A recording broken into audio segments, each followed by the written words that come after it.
লাখো কোটি দরুদ ও সালাম পেশ করি বিশ্ব মানবতার মুক্তির দূত, সর্বকালের সর্বশ্রেষ্ঠ মানব, মহাবিশ্বের মহানায়ক বিশ্বনবী হযরত মুহাম্মদুর রাসূলুল্লাহ, সকলে বলি সাল্লাল্লাহু আলাইহি ওয়াসাল্লাম।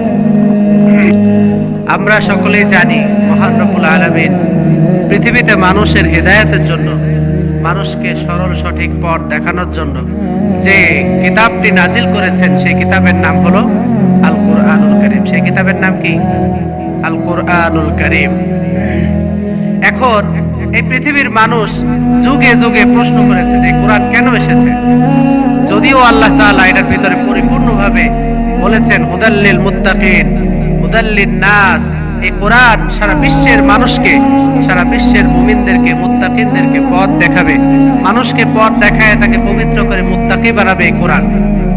এরপরে যদি মানুষ প্রশ্ন করে এই কোরআন কেন বানানো হয়েছে, এই কোরআনকে আল্লাহ তাআলা কেন পাঠালেন, কারণ এই কোরআন রব্বুল আলামিন প্রথমে পাহাড়ের উপরে পাঠাতে চেয়েছিলেন, পাহাড় নিতে রাজি হয় নাই। এরপরে সাগরের উপরে দিতে চেয়েছিলেন, তারাও নিতে রাজি হয় নাই। সর্বশেষ মহান রব্বুল আলামিন আশরাফুল মাখলুকাত মানুষের উপরে কোরআনকে নাজিল করেছেন।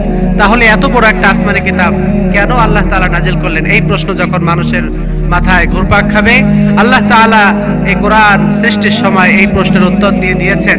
আল্লাহ তাআলা বলছেন আলিফ লাম রা কিতাবুন আনজালনাহু ইলাইকা লিতুখরিজান নাসা মিনাজ যুলুমাতি ইলান নূর।